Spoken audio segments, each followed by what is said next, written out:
بخاری صاحب میں ٹھیک ہوں. آپ نے بھی دیکھا ہے کہ نیب ترمیم خلعدم قرار دینے کے خلاف درخواست مکمل ہو گئی ہے, فیصلہ محفوظ کر لیا گیا ہے. دلائل جو سامنے آئے ہیں اس پر آپ کیا دیکھتے ہیں, کیا ہونے جا رہا ہے, ہوا کس رخ کی ہے؟ دیکھیے دلائل تو پہلی جب پیشی ہوئی تھی اس کے اوپر بھی کافی تفصیل کے ساتھ وکلاء نے کی تھی گفتگو اس کے اوپر, لیکن بانی پی ٹی آئی جو ہیں ان کو اس دن چپ کر کے بیٹھ کے سننا پڑا تھا. ایک دو دفعہ انہوں نے کوشش کی تو ان کو چیف جسٹس صاحب نے روک دیا تھا بات کرنے سے کہ آپ اس بات کو کسی اور طرف لے جا رہے ہیں. اور آج بھی آپ نے دیکھا کہ بانی پی ٹی آئی نے ان سے کہا کہ جی وہ آپ نے مجھے کہا کہ میں پولیٹیکل پوائنٹ سکورنگ کر رہا ہوں, آپ نے اپنے فیصلے میں لکھا تھا, تو میں نے کون سی پولیٹیکل پوائنٹ سکورنگ کی تھی. تو ان کو پھر سنب کرنا پڑا چیف جسٹس کو. انہوں نے کہا کہ ججز جو ہیں وہ اپنے فیصلوں کی وضاحت نہیں کرتے, اگر آپ کو کوئی اعتراض ہے تو آپ اس کے مطلب اپیل کر دیں اس کے خلاف, نظر ثانی جس کو کہتے ہیں. دیکھیں جناب یہ اپنے منطقی انجام کو پہنچ چکی ہیں پروسیڈنگز, تو فیصلہ محفوظ ہو گیا ہے, کسی وقت بھی سنایا جائے گا, آج نہیں کل نہیں پرسوں, بہرحال وہ آنا ہے. فیصلہ کس طرف جائے گا وہ ہم بعد میں بات کرتے ہیں. تھوڑا سا آج کی جو پروسیڈنگز ہیں اس کا احوال جو ہے وہ بہت ضروری ہے شیئر کرنا.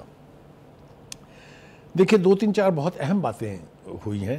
ججز کے ڈائلاگز کیا تھے, ججز نے کیا سوال پوچھے, کیا جواب دیے گئے, اس کی بھی تفصیل سے بات کریں گے. ایک تو خان صاحب نے اپنی گفتگو کے درمیان کہا کہ غیر اعلانیہ مارشل لا لگا ہوا ہے, اور پھر انہوں نے تھرڈ امپائر کا بھی ذکر کیا.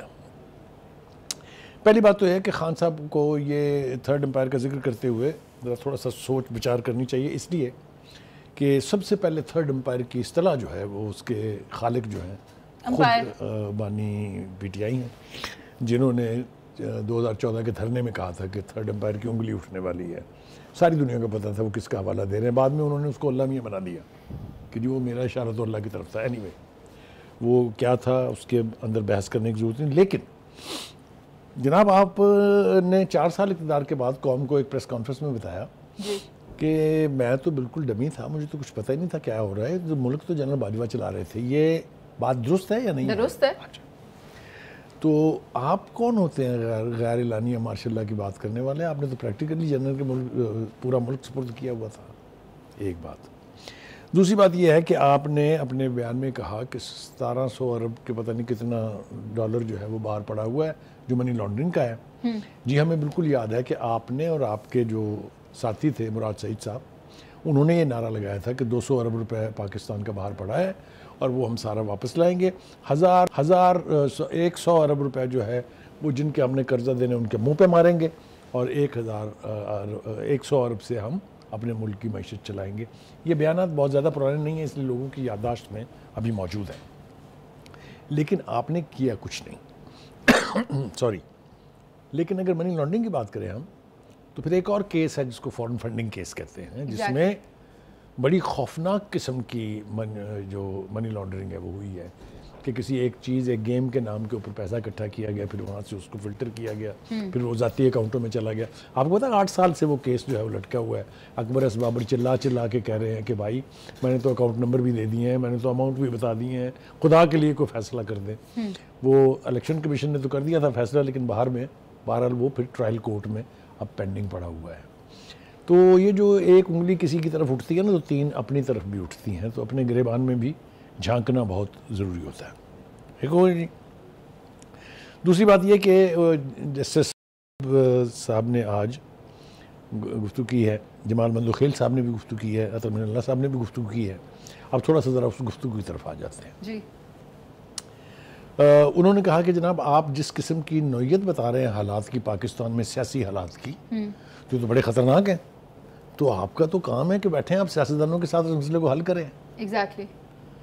تو انہوں نے جو جواز پیش کیا آگے سے, اس پر پھر انہوں نے کہا کہ دیکھیں جب آگ لگی ہوتی ہے تو یہ نہیں دیکھتے کہ پانی ناپاک ہے کہ پاک ہے, پہلے تو آگ بجھاتے ہیں نا. لیکن وہ تو بیٹھنے کے لیے تیار ہی نہیں تھے قومی اسمبلی میں. انہوں نے تو آج تک نہیں مان کے دیا کبھی کہ ان سیاستدانوں سے بات ہو سکتی, کیونکہ وہ سمجھتے ہیں کہ چور اور ڈاکو یہی ہیں صرف. جی. جن مقدمات کی نوعیت کا تذکرہ ہو رہا ہے, جس میں سزائیں ہوئی ہیں, جو پینڈنگ ہیں, اس کے تحت اگر آپ دیکھیں تو آپ کو پتہ چل جاتا ہے چور کون تھا, ڈاکو کون تھا. آج بھی انہوں نے اپنی گھڑی کا ذکر کرنے کی کوشش کی, جس پر پھر چیف جسٹس صاحب نے ان کو روکا کہ آپ دوسری طرف مت جائیں, مقدمہ جو ہے اسی تک رہے محدود آپ. ٹھیک ہے جی. اب اس کا جو منطقی نتیجہ نکلنے جا رہا ہے وہ یہ ہے کہ اگر حکومت کی، مرکزی حکومت کی اور صوبائی حکومتوں کی یہ اپیل منظور ہو جاتی ہے تو اس کا فائدہ بھی خان صاحب کو پہنچے گا. وہ مان بھی رہے ہیں، خود بھی تسلیم کر رہے ہیں کہ ہاں اس کا فائدہ مجھے ہوگا، لیکن میں نہیں چاہتا کہ ملک کا نقصان ہو جائے اور مجھے فائدہ ہو، اس لیے میں ان کی مخالفت کر رہا ہوں. اب جناب دوسری طرف آ جائیے، عطر من اللہ صاحب کہتے ہیں کہ جناب آپ تو بہت بڑی تعداد میں لوگوں کے نمائندے ہیں اور ہم تو آپ کی طرف دیکھ رہے ہیں. جس کے جواب میں انہوں نے کہا کہ نہیں جی میں تو خود آپ کی طرف دیکھ رہا ہوں کہ آپ کوئی فیصلہ کر دیں. مطلب کہنے کا یہ ہے کہ یہ ساری گفتگو جو تھی اس کا لب لباب یہ ہے کہ خان صاحب کے پاس کوئی لاجک یا کوئی سٹرونگ آرگومنٹ نہیں تھا. سر چیف جسٹس صاحب نے یہ بھی کہا کہ آپ کیا صرف سیاسی احتساب چاہتے ہیں؟ دیکھیں وہ بات جو ہوئی اس کی بھی تھوڑی سی تفصیل ضروری ہے. یہ سوال پوچھا گیا جسٹس عطر من اللہ کی طرف سے کہ کیا احتساب جو ہے وہ صرف منتخب نمائندوں کا ہونا ہے؟ جو غیر منتخب نمائندے ہیں ان کا اشارہ آپ سمجھ دیں نا کس طرح بیوروکریسی ہے، فوج ہے، ججز ہیں، جرنیل ہیں، یو نو واٹ آئی مین. تو ان کو کیوں نیب کے دائرہ کار میں نہیں لایا گیا؟ تو یہ جس کا حوالہ آپ نے دیا ہے یہ اس کا جواب ہے.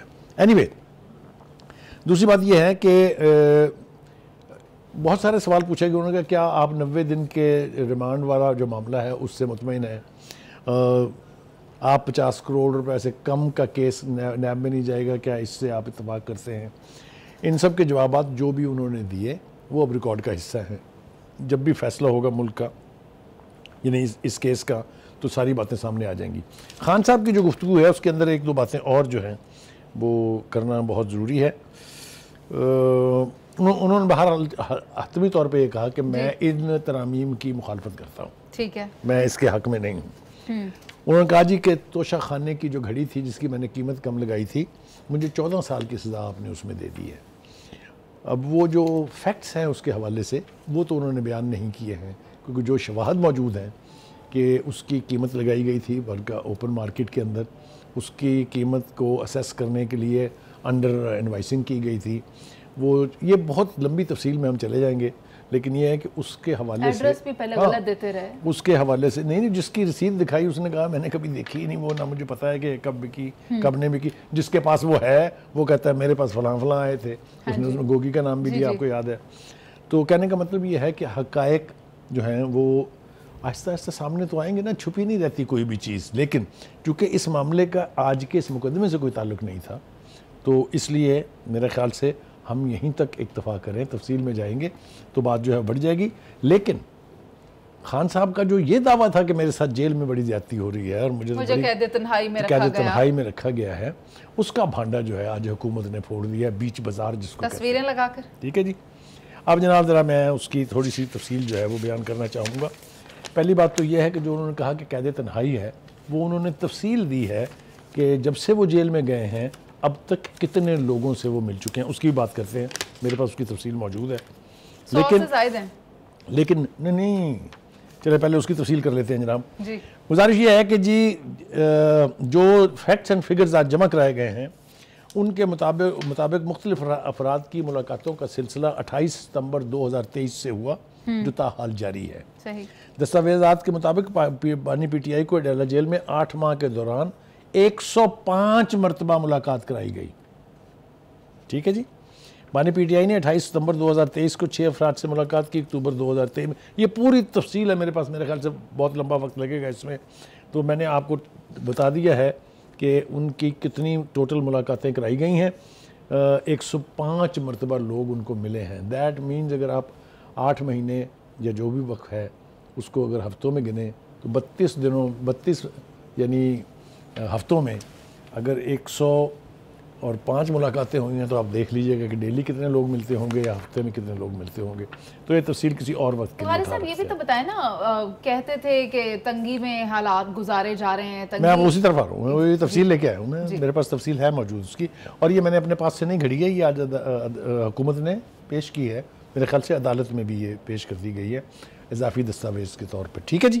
اچھا جناب، ان کے پاس کیا ہے جی؟ رپورٹ کے مطابق سابق وزیر اعظم کی جیل میں کتابیں، ایئر کولر اور ٹی وی کی سہولت موجود ہے. ٹھیک ہے جی. اچھا جی. اس کے بعد وہ کہتے ہیں کہ جی ان کے پاس رپورٹ کے مطابق عمران خان کو جیل میں T V, room cooler, study table, کرسی، ورزشی bike, stretching belt, book shelf, کتابیں اور دن میں 2 مرتبہ چاہت گرمی کرنے کے لیے ایک الگ جگہ فراہم کی گئی ہے، جبکہ کچن کی فیسلٹیز علیحدہ ہیں۔ ابھی ہم یہاں نہ ذکر کریں گے کہ وہاں پکتا کیا کیا ہے، دیسی گھی میں کس قسم کے کھانے پکتے ہیں، مینشن کرنا بھی بہت ٹھیک ہے۔ ضروری ہے۔ 7 بیرکس کو ملا کر ہال کمرہ ہے، جس میں عمران خان کے پاس ایکسرسائز مشینیں، باتھ روم کی فیسلٹیز، ٹی وی اور مشقتی موجود ہیں۔ جس کے پاس مشقتی ہو اس کو آپ قیدی تنہائی نہیں کہہ سکتے، جو اتنے لوگوں سے مل رہا ہو اس کو بھی آپ قیدی تنہائی نہیں کہہ سکتے۔ اس کے بارے میں ایک جنرل امپریشن یہ ہے، اور یہ بات بار بار کہے گی کہ ایسے لگتا ہے کہ وہ جیل نہیں آئے ہیں، سسرال آئے ہوئے ہیں۔